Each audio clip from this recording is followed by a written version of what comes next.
Fala, campeões e campeões, tudo bem com vocês? Já queria começar agradecendo que o vídeo de Luquisme bateu muitas metas. Caraca, ele foi muito bem, muito obrigado, é sério. Já queria começar agradecendo pelo apoio de vocês, pelo carinho, muito obrigado. Esse vídeo foi muito bem. Ainda não postei o vídeo de Reality Quest, provavelmente ele já saiu aí no canal, mas estou gravando esse daqui enquanto aquele saiu e ele foi ótimo. Muito obrigado, gente. Bom, hoje eu vou continuar na linha de Luquisme, porque, né, já que deu certo, a gente quer dinheiro, a gente vai no que dá certo. E, bom, o que eu tenho pra falar sobre Luquisme hoje? Na verdade, eu não vou falar sobre exatamente Luquisme, eu vou falar sobre um personagem muito bom, chamado Vasco. Eu não lembro o nome dele, na verdade. Nossa, falta de profissionalismo, peraí. Opa, claramente isso estava no roteiro. Lee Yun-tae, ou mais conhecido como, incrivelmente esse é o nome dele, Vasco, em Luquisme. Mais uma vez falando de personagem, gente, eu só consigo fazer isso, eu desculpo. Vasco é um dos personagens mais notáveis de Luquisme, tipo, só pelo tamanho, a lenda é enorme. E esse cara, tipo, desde o começo da obra, ele sempre foi um dos grandes, ele sempre foi o porradeiro da galera. E ele sempre foi, como eu posso dizer, o Vasco. Ele é idiota, ele é burro, mas é um poço de carisma, de fofura. Ele é um homem gigantesco, assim, seus 50 centímetros fácil de braço, mas ainda assim tão amoroso e com princípios tão bons. E justamente por causa da sua backstory, da sua história e... Nossa, tem tanta coisa pra falar desse personagem. Luquisme tem vários personagens diferentes, muito notáveis, mas Vasco é um notável desde sempre. E incrivelmente é um dos personagens que tem um passado muito bem escrito. E quando eu digo isso é porque o Luquisme geralmente peca muito na hora de escrever o passado, a ponto de às vezes passar batido. Tem personagens que nem passado tem. E eles são, tipo, importantes pra obra ainda assim. E... King Gabriel.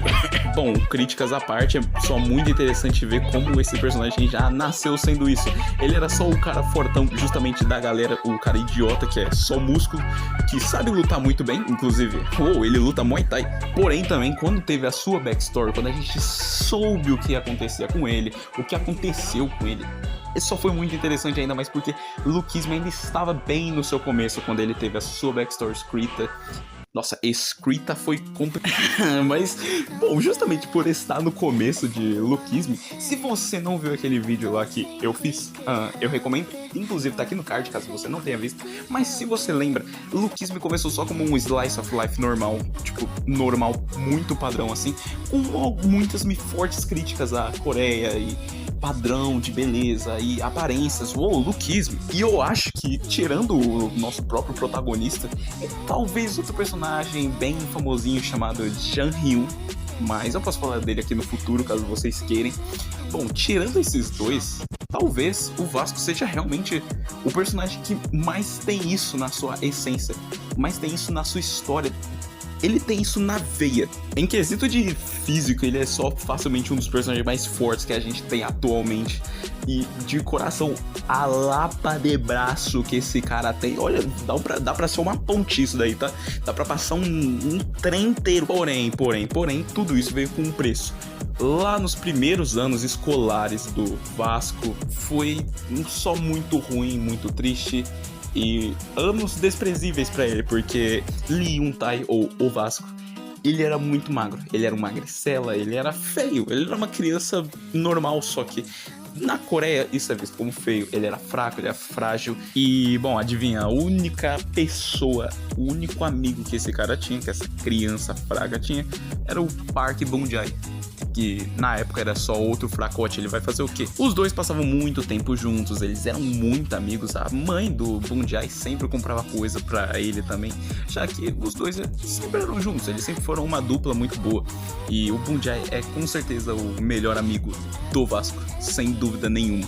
E infelizmente, com todo esse bullying que ele sofria, ele acabou ganhando muitos cortes, como eu posso dizer, muitas feridas, muitas cicatrizes. E esses cortes não eram dele, ele não se automutilava, era realmente do pessoal que fazia bullying com ele. Isso vinha dos caras ruins, dos caras maus.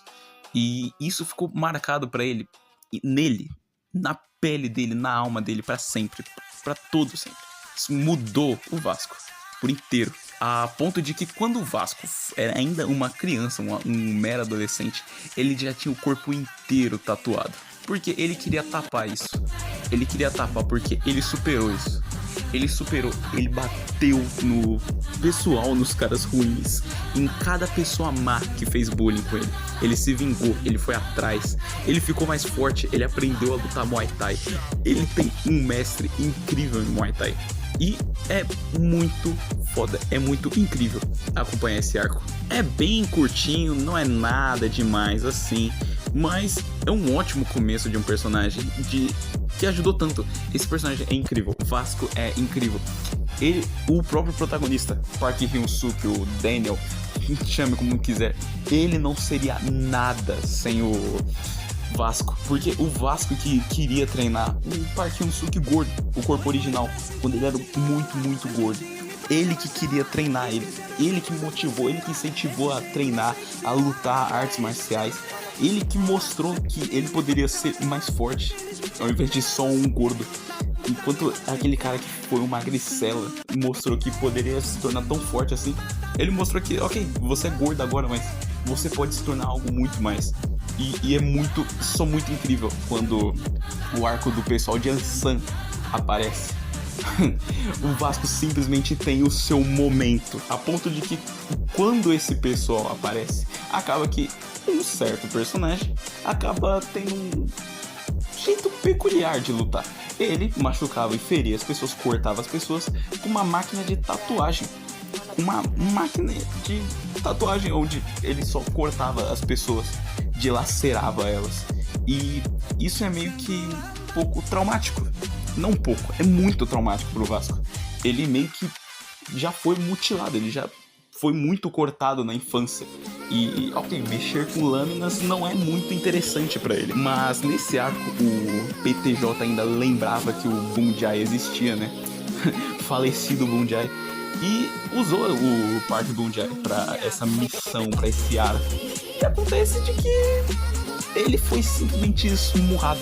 O Park Bunjai foi humilhado na frente de seus amigos. Ele foi encontrado muito ferido, todo tatuado, todo manchado, todo ensanguentado pelo Vasco.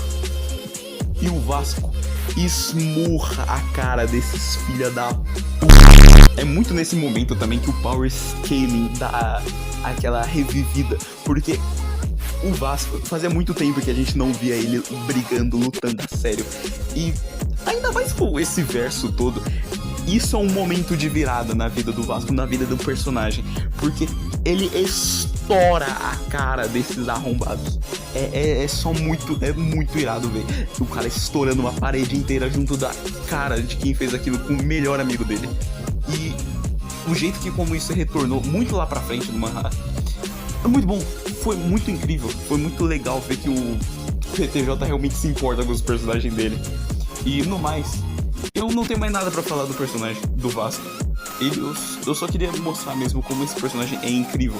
É muito bem escrito, muito bem feito. E como ele é um dos personagens mais irados, que tá desde o começo. E que não um personagem só muito pico, porque, meu Deus, ele apareceu agora, ele é tão forte. Não, ele tá desde o começo. Ele tá desde o começo da obra. Esse é Vasco. E, bom, eu vou indo aqui. Tchau!